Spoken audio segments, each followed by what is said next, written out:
Welcome back, everybody, to another nice, relaxing weekend of card sorting. Rudy just does the daily grind and talks about the meaning of, I don't know, life, the economy, smelling ink and cardboard, and living the dream, folks. So today's conversation is simply going to be about one thing, and that is going to be the economy as a whole, more of the global economy, not so much about Magic the Gathering today. So, yes, I'm still here and I'm live, so you can hear me actually talking with it. Nothing weird, no voiceover craziness. I'm too lazy and I don't have time to edit, and I just don't care. So, for those of you who want to relax and have a good day and you're sorting your own cards, well, you come to the right place. I'm not sure how long this video would be, probably be 30 minutes to an hour. So, I hope everyone's having fun, and let's just jump on into it, everybody. So first, we're going to start with where things are right now. Obviously, as of the filming this video, the stock market as a whole is pretty much at all-time highs. Record highs of across the board, I think, is pretty much the assumed spot of the overall market right now. So the Dow, the S&P, the NASDAQ, I mean, you have pretty much all equities and even the debt market. The equity market is just ridiculously all-time high. Prices are through the roof. And it personally makes me a little nervous. I'm not saying there's a crash coming, but I am saying, personally, I'm not exactly super comfortable putting new money or new capital to work and buying into the Dow and S&P or NASDAQ at ridiculous all-time highs. It's like people who are just like, yeah, Rudy, I saw Apple just broke a trillion-dollar market cap, the first trillion-dollar company ever. Okay, that's cool. I'm good for them. I mean, are you like ready to put money to work right now? You want to buy into that right now? Like, the easy money's been made, everybody. If you buy into Alpha Beta right now, I'm sure you can still make money, but the easy money, the big money, the people who made a lot, it's over and done with. And that's a very hard thing for some people to accept and kind of go into. Now, let's kind of zip over. Oh, are these collector's edition? These are all collector's edition? So let's get into the next thing. So people say, okay, well, Rudy, if the stock market's at all-time highs, where else can I park money? Where are the opportunities at? You know, that kind of thing. Well, there's a lot of things out there. There's a lot of opportunities. Do I have a collector's pile? Yeah, hang on a second. But you have to be cautious on the risk. That's the thing. Like, I'm not saying you can't make money at the current equity prices or in the bond market or even commodities. It's just really scary to do so right now. I know a lot of people were all into the whole cryptocurrency craze in the last 6 to 12 months. And now that it collapsed from the all-time highs and has leveled out, like Bitcoin's averaging around the 6,000s range, you don't hear as much craziness and excitement anymore because it's cooled off. Doesn't mean it's a bad investment. It just means that initial hype phase and things are over with. There may be more phases. I can't predict how that's going to go. But for me, the difference between, I always felt, the people who try to make money in this world or become rich, quote unquote, I always disliked the word being rich. The people who try to be rich in this world tend to focus on the how much money can I make, the get rich quick scheme type of lottery ticket, scratch off ticket type person. The person who's really into that, okay, how much work do I need to do? Okay, if I put this $1,000 into this investment, how long till I get 2, 3, 4, 5, or 10,000? And the real world doesn't really work that way. The real world, the people who aren't trying to get rich, the people who are truly the top 1% of the wealth or the socioeconomic system and the top of those classes, those people are trying to build wealth. They don't care about it. It's similar to how I look at the reserve list and the old Magic cards.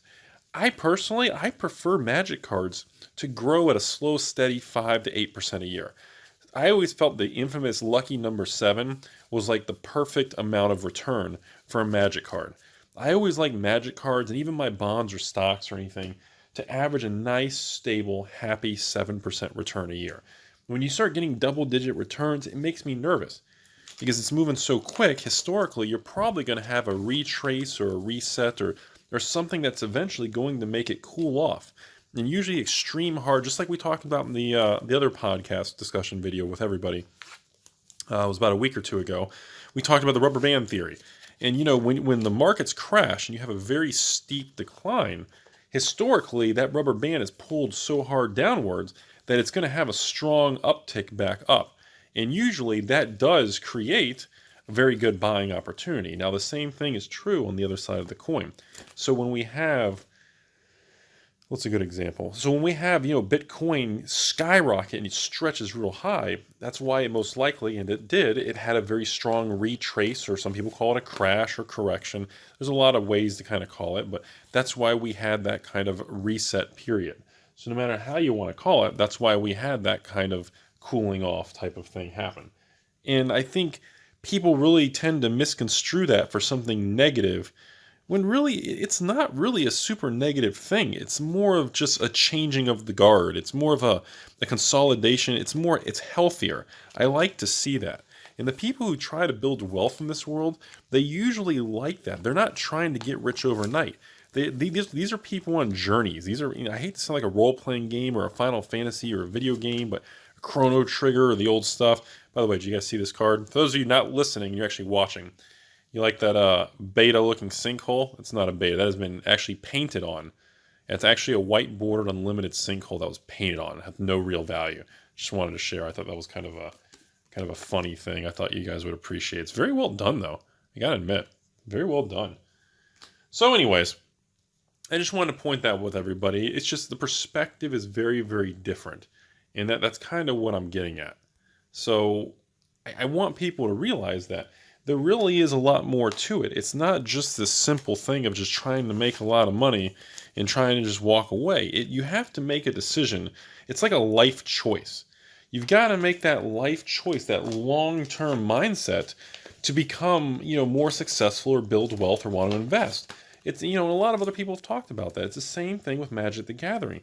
People have this mentality that they want to just jump in and jump out or flip Magic cards, and I'm not really a fan of, if you're going to be an investor, somebody who's just trying to quote unquote jump in and out to flip cards and just try to slice off little games. It carries so much risk. It's just not something I'm comfortable with. I mean, there are people who do it. There are people who are very successful at doing it. But, it's just one of those things that, I think people should reconsider. The true wealth in this world is built long term on people who are very disciplined. Usually people who like to really, it's kind of more of a state of mind. It's a lifestyle. And that's really where the real money comes from. The people who are trying to get rich overnight, they're buying scratch-offs. They're doing goofy things. They're really just trying to flip things. And it just doesn't work out in the long run. And, I mean, sometimes, and what usually the worst part about it is when people do that kind of thing and they become real successful for maybe like one or two flips. So they get overly confident that they're like good at it. And because of that, they tend to ratchet up their risk level. And what happens, and I saw this a lot years ago when I did it as a real job, is what happens is you get some people who are flipping investments and doing things, and then they're so good at it, what ends up happening is they get too cocky or confident, and they keep adding more and more risk. So they'll flip 10, 20 transactions or stocks, and they make money, and then on the 21st one, they'll lose, and that one loss on the 21st transaction will undo all the gains they've had for the last, 5 years, because they keep leveraging upwards and betting the farm. And that's always a term that always made me nervous. Like, before I make an investment or think about life, I always ask myself, if this goes bad, is it going to take down the system? Does it have the ability to really, wreck the whole house of cards? Are you leveraged so high where if the reserve list went away, would I literally have to go back to working at Taco Bell and get a real job at the good old, Walmart or something? And if the answer to that is yes, no matter how you feel about the investment, you probably shouldn't do it, because the risk level sounds like it's too high, and it's simply just not worth it. Even if you're correct, and I know that whole FOMO thing, the fear of missing out. You're so confident that card, that investment, or that stock is going to skyrocket. The problem is you don't always know the answer. No matter how confident you are, there's nothing certain in this world that can actually create 100% certainty type of situation. Even the most confident hedge fund Wall Street people, the most confident of those people would be like 60, 70, 80%. And that's a very high level of confidence in that kind of industry, where people are always like, Rudy, I'm thinking about buying this. What do you think? I think it's a good card. I think it's a good investment or a good bond. I think overall, I mean, the odds are pretty good. You'll usually hear me say the words like the odds are good, or it should work out pretty good. You're never going to hear me say the G word, the infamous guarantee, which is always something a lot of people want to hear. They want that quote-unquote guarantee. They want that, Rudy, if I do this, am I going to make a ton of money? Am I going to double, triple, quadruple my money? And when you tell them, I don't know, I mean, it sounds promising. It tends to make people very nervous to hold on to an Arabian Nights card because it's gone up so much. And they go, oh, you think I can still make money, Rudy? I said, most likely. I mean, I don't see why not. But I can never give that confident, 99% answer. And that alone makes a lot of people fold. That makes people throw in the cards. That makes people walk away because that alone scares them. And I always find that very fascinating. And then you hit these higher end people who've been doing it their whole life, who like to place bets and investing. And that's a whole other conversation, everybody. The difference between gambling and investing, the whole betting versus investing, is a very, very loose, slippery slope. A lot of times there's not much difference between those type of conversations, except, I mean, it gets into a very, very philosophical type of thing. But, a lot of people have a hard time with that. I ran into that in dealing with finance and selling investments and building retirement accounts. People got very jittery, especially people who've never invested before. And even if you tell them to, hey, I've got a bond mutual fund or an S&P index. On a good year, you can make 10, 20%. On a bad year, you can lose 30%. All they would hear after that moment forward is they can lose all their money. And it's very interesting how the brain focuses on that one thing. And I think that goes back to the psyche of, the pain of a loss is twice that of the pleasure of a gain. One of those type of scenarios. But the difference is, I think, is the people who are wired for investing and they have that long-term mindset where they have that ability to kind of hold on and kind of go down that road. I think they're wired differently. And it doesn't affect them as much. And I think that's a big deal for them. I really do. And I don't think some people can really change. Some people just can't do it. It bothers them. Like they lose sleep over it. And if you're trying to flip magic cards or run a business and you're losing sleep and it's affecting your health and your lifestyle, you're really not enjoying it, and it's just not for you. Even if it's profitable, even if you're making, $50,000, $100,000 a year income, it just may not be for you. It just may not be a good fit. And there's nothing wrong with that. It's just something that you have to understand, that everybody's different and everyone's designed to handle different type of risk and different type of investments. So that's kind of my speech for that on there today. We're going to kind of cut it off right here real quick. I'm going to reorganize a little bit and then we'll readdress. And I'll be right back, everybody. So that really brings me to, I really want to focus on the risk tolerance for the rest of this video right now. I really wanted to really kind of continue to discuss how different everybody is and what they're willing to accept as far as the dangers of good things and bad, like the risks of losing and making money. I think that's a very, very sensitive, underrated discussion, because everybody tends to just think, okay, I want to make as much money as possible. And what's really funny is when most people think about investing or making money, what happens is most people get set up for disappointment and failure, because for some reason everybody has this thing where if I invest in the stock market, I put $1,000 in, Rudy, what do I need to do to turn my $1,000 into, $10,000? Okay, so you want to turn $1,000 into $10,000. What is that? A 10 times return to principal? Oh, Christopher Rush signature. Hold on. Shut the video down. And, I don't think people really fully understand the differences on what actual legitimate, stable, good returns are. Which is why a lot of you guys have heard me commenting and being really concerned about the extreme returns of Magic the Gathering in the last few years, because it's not stable and slow and steady wins the race type attitude. And that makes me very nervous, because these amateurs out there are always talking about they want to put their money in an investment, and then they get upset. I remember when I worked in the financial institution, the brokerage firm, I'd have clients that I would invest their $10,000, let's say, and they would call back a month later because their $10,000 was either still worth $10,000, or their $10,000 went down to $9,500, or their $10,000, if it was doing good, the 10,000 would go up to, I don't know, let's say 11,000. They made 10% in like a couple months or something. And they would call back saying, Rudy, my 10,000 is only 11,000. I thought my 10,000 would be at like 100 grand by now. And it just shows how bad people's understandings of what a good, stable, healthy return is supposed to be. And I find that always so peculiar. I just don't fully get why the human psyche is like that. I mean, I have theories. Like, for example, this card, for those of you watching the podcast and not listening, this red elemental blast looks like it literally has been through the laundry machine. I have theories on what happened to it, but I don't really know. But so my theory on why people have expectations that are not realistic is because of movies and culture. We live in this cultural time where you're judged based on how expensive your car is, or how well you live it up, or your image or your branding. It's all about brands and images. And you have to remember, companies and multinational corporations spend a lot of money, a lot of effort, a lot of marketing to get you to feel that way about their brand. They put a lot of work into trying to get you to feel, you need to own it or you want to be a part of it. And when you feel that way, that's good, because they work their ass off to try to create those feelings.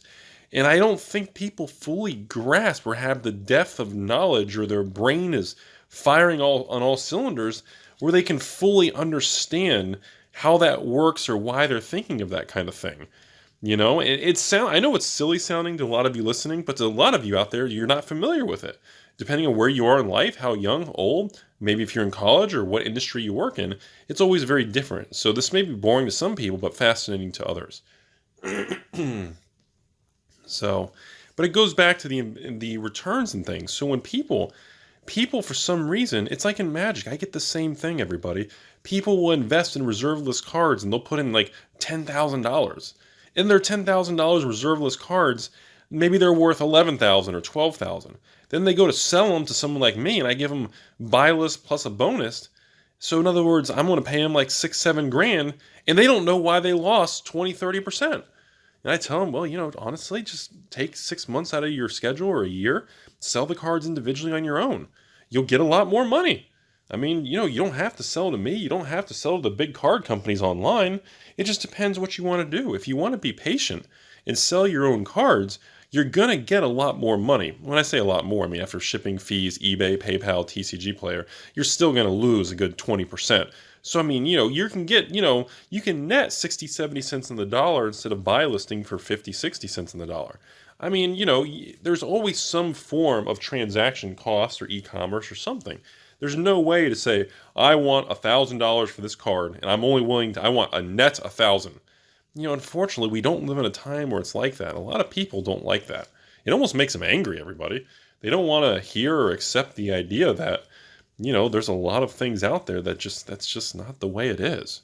You have to, when I look at items to sell online or the value of a card, if there's a $100 card, I'm buying it from somebody, the first thing I think of is, what does it actually sell for on eBay? It sells for 90, which means I'm going to net 75, which means I need to pay no more than 60, 65 just to make it worth my time to put the work into it. Oh, signed card for those of you still watching.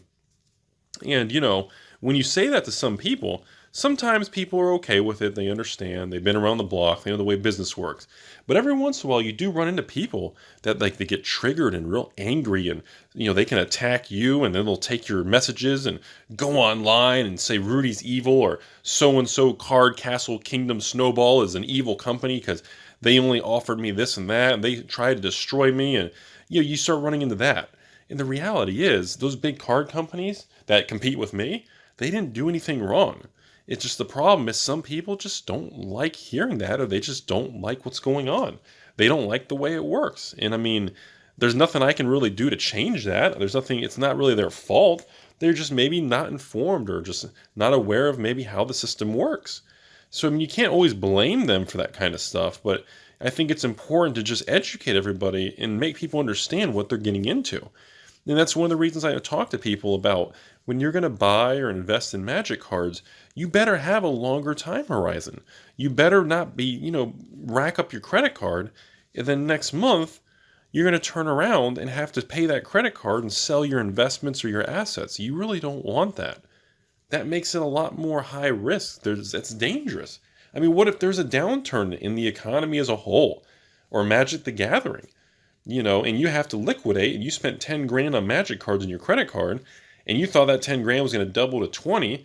Well, the 10 grand stayed flat, so now you have to sell it on eBay or buy list this to a store or someone like me, and you lose, 20%. So all of a sudden, your 10 grand, you're only going to walk away with like 8 grand. And you're in a rough situation. And, nobody really wants to be or deserves to be backed into a situation like that. So you need to be real careful. And I don't think a lot of people think that all the way through.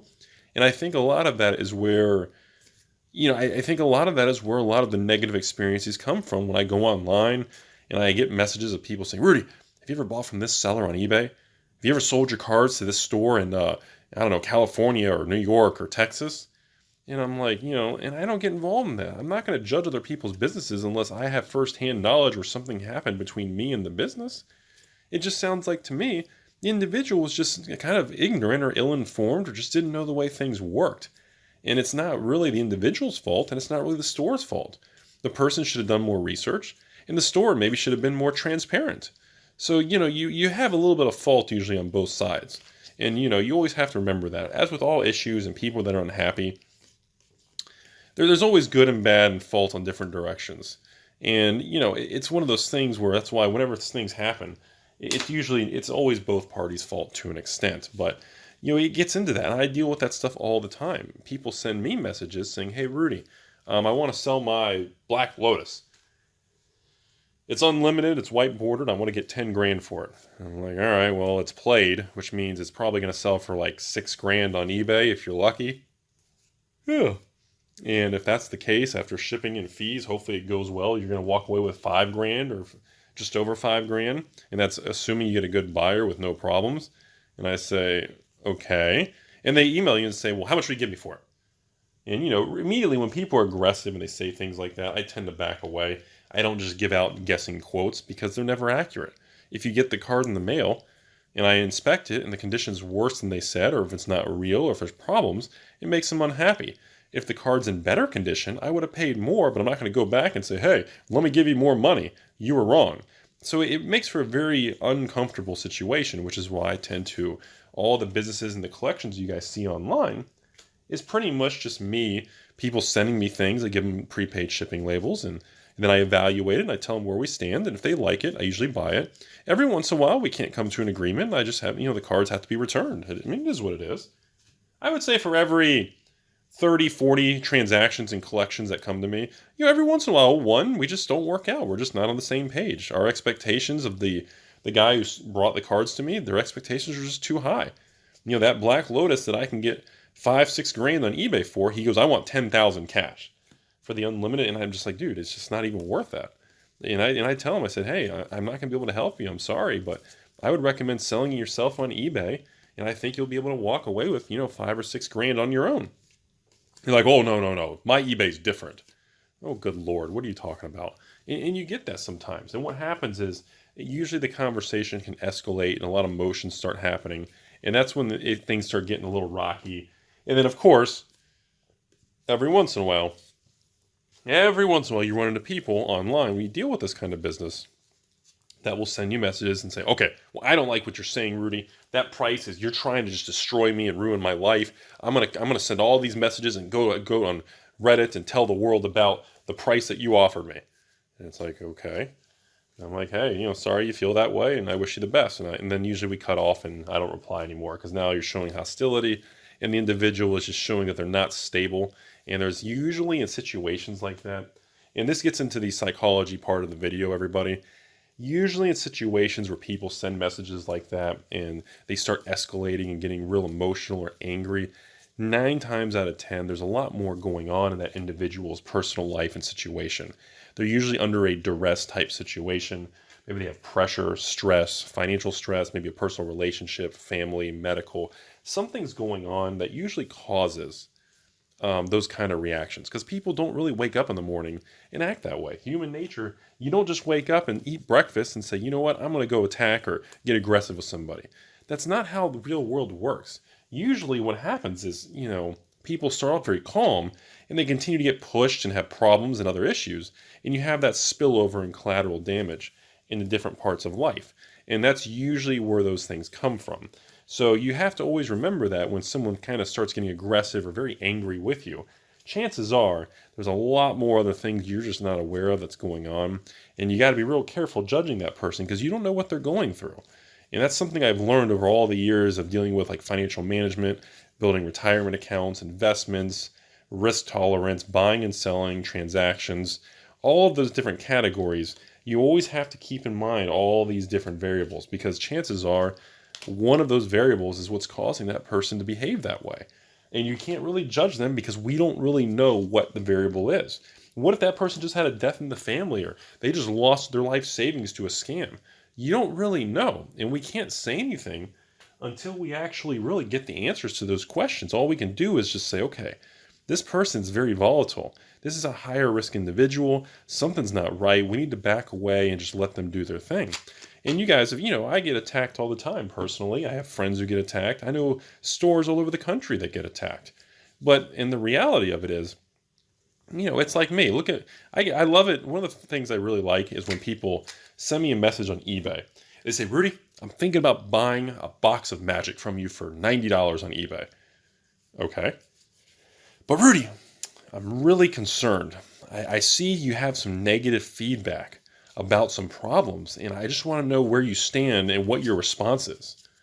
And I'm like, okay. And usually when I get something like that and someone says something, usually immediately I'll block the individual. Usually that's what we like to call in the industry an insta-block. Because what's happening now is this person is looking at an eBay account like mine that has, 40,000 feedback, of which, and that's unique customers, of which is about 100,000 transactions. And they're cherry picking maybe 4, 5, 6, 10, 20 transactions out of 100,000, which is like 1/100th of 1%. And they're cherry picking a specific negative situation or something goofy, and they're trying to leverage that and try to get you to say things or do things which maybe they want to use as leverage on the internet to complain about you or screenshot you, or if you become more of a target is what kind of happens, everybody. And there are people out there that look for any reason to really try to leverage that target against you or try to get attention or do things because, hey, I talked to Rudy, look what he sent me. I'm going to post this on the internet. And that actually happens more than you realize. And as I've gotten older and more experience with trying to attempt to navigate this type of world of this social media, which I don't really use social media except YouTube, and I have a autopilot Twitter, which I don't use. It's just kind of on autopilot. And, as I look at all that stuff, I've learned a lot about trying to handle and deal with people like that. So, usually people like, when somebody says, Rudy, I see a negative feedback of that, this buyer says you didn't listen to their demands. And, I'm sitting there and I look out of curiosity, I see what it is they're referring to. And I click on something and it'll show something like negative feedback. I bought a box of Pokemon. Terrible, terrible seller. And I pull the records, I hit the messages, and what ends up happening is it was somebody who bought like a box of Pokemon, and then like 2 days later, or I'm sorry, actually, this is even funnier. I had this happen a month ago. I think like the next morning, they tried to open a case against me saying they didn't receive it when they checked the mail the next morning. They bought on like a Sunday morning or Sunday afternoon, and then they tried to leave negative feedback and open a case against me on Monday because it was not in their mailbox. And at first I thought it was a joke. And then, I was like, okay, I'm not going to be able to make you happy, sir. So I went ahead and just canceled it, refunded your money, because if you're already trying to come after me and I haven't even mailed or done anything, this is not going to end well, and I need to walk away. So that kind of stuff does happen, and you got to be real careful with that kind of stuff. So when that happens, sometimes you got to walk away. You got to just cancel the order and just call it a day, everybody. And I know it's kind of a weird thing, but it's just something you got to do. So I thought you guys would appreciate it. Then other times I had things where someone bought an order, a Pokemon box or Magic box, and they're like, well, Rudy, I bought this yesterday. I know you just mailed it, but I need a refund. I need you to cancel this. Sir, your box of cards is in the mail. No, that's not acceptable. The customer is always right. I will leave you negative feedback if you don't refund my money. Well, sir, your box of cards in the mail. I'm not just going to refund your money and let you just get a free box. It doesn't work that way. And then, of course, fine, I'm leaving you negative feedback. I'm going to open a case. And you get that kind of stuff. That stuff does happen. Not often, but it does happen to an extent that people need to be aware of it. And that's why, then this brings me to kind of another little tale of this video. Is, that's many times when people say, well, Rudy, I can sell this card on eBay for $1,000. And why are you only offering me $600-700? I say, well, if you sell the card for $1,000, you're going to net probably about $850 after shipping and fees, PayPal, eBay, TCG Play, whatever you use. And they say, okay, well, you should give me $845. And I say, okay, now you're going to have to deal with finding a buyer. Hopefully, there's always a percentage, like a 1 to 5% chance of when you sell anything, you're going to have a bad buyer, and they're going to try to hose you or do something. That's part of selling online, and you have to budget for that kind of risk. So always remember that, everybody. When you're selling that stuff, there's going to be transactions where people are going to burn you, and you need to be very careful with that. So I think that was a good little story for everybody. I really do. I think that really helps everybody understand that there is a lot more to it than just people, the Timmies in the world understand. People just say, Rudy, I have $1,000 card. I want $950. It doesn't work that way. Between transaction costs online and then dealing with the risk of finding a buyer and getting hosed and fraud, you're incurring levels and different layers of risk that must be budgeted for. All of those layers of risk have a financial value or a numeric score or value, whether you understand or believe it or agree with it or not. All of these items must be accounted for with some form of dollar amount. For every 1,000 eBay orders I do for $5, if 1% of them hose me, that means for every 1,000 eBay orders, 10 people are going to just steal the cards and the money. Does that make sense, everybody? And that's something that a lot of people don't seem to want to agree with or understand or think about. And that's a very real thing, especially when you start dealing with higher end cards, or God forbid, if you're in a situation like me, where you're very well recognized, and there are people out there that just try to leave me negative feedback because, oh, it's Rudy. I hate that guy on the internet. He's responsible for everything in Magic. Oh, okay. He is responsible for standard, the prices of reserve lists. He's responsible for Dominaria going down in price. He's responsible for the shortage of the commander product. I don't know. There's always some rationale or people out there that are going to try to justify it in their head, and they're going to build their own blocks of information. And that's something you have to understand. That you have to be ready at all times that some of those people who buy from you, that is their entire intent. That is their goal. There is no real other purpose of what they are doing. And that is also something that people don't want to hear about. They don't like to know that that's a real thing. But guess what? It is. So, hope you guys appreciated and liked that little bit of information. I thought that was kind of a little bit of some neat little eBay story type stuff. I think, what are we at? Like 35 minutes? We still recording? Oh, wow. Okay. And, so I want to kind of touch back to a few last things here as we approach the 40-something minute marker here. And that is that, one of the biggest issues and complaints and arguments in the world of Magic is the valuation and appraisal of Magic cards. And I think there's a lot of ways to look at something like this. It reminds me of real estate and cars and many other things. The problem with Magic that a lot of people don't quite grasp is Magic is not valued like a share of stock. If you want to know what the price of a share of stock is, it's a specific exact dollar amount on Wall Street, on the New York Stock Exchange, or anywhere, on the pink sheets if it's a penny stock, I don't care. And it has a very specific exact share price. It's not really arguable because there's an exact specific price. There's no way to argue any other way. This is the price. It is what it is. You can't argue it another way. Magic cards in the collectible world do not operate on that same flat price attitude type of thing. And that is something that makes people very irritated, confused perhaps, because of the fact that the $1,000 Magic card retail on eBay may sell for $1,000. You could have a bidding war and it could go to $1,100. Or let's say, but when you buy list it to a store, Maybe they only give you 500 because it's not in mint condition.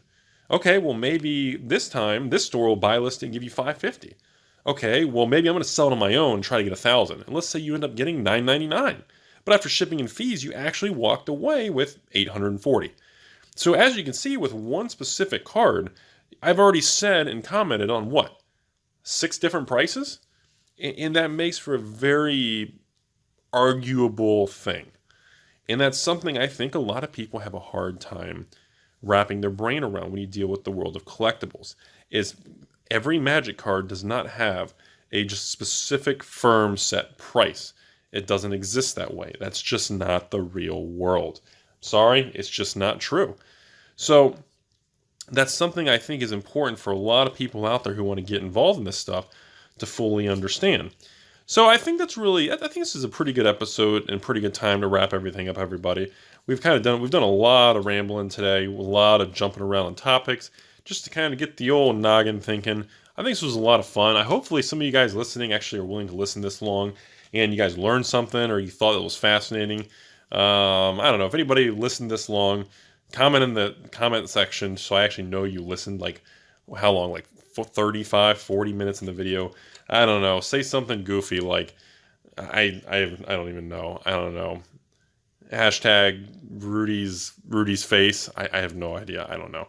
So we're going to go ahead and cut the video off. I don't want to start another topic because I have another topic for another video. Other than that, I hope you guys have a great weekend. You enjoyed the card sorting. Keep in mind, everyone's been asking you, how does he sort it? It's alpha. It's remember, I sort by alpha, beta, unlimited, revised, fourth, Chronicles, miscellaneous, and of course Arabian Nights, Legends, Antiquities, the Dark. This is a first phase sorting, so it's only being sorted by set. There's not actually any single card breakdown. So other than that, you guys have a great day and take care of yourself and always have fun, everybody. Beep, ba-da-doot-doot.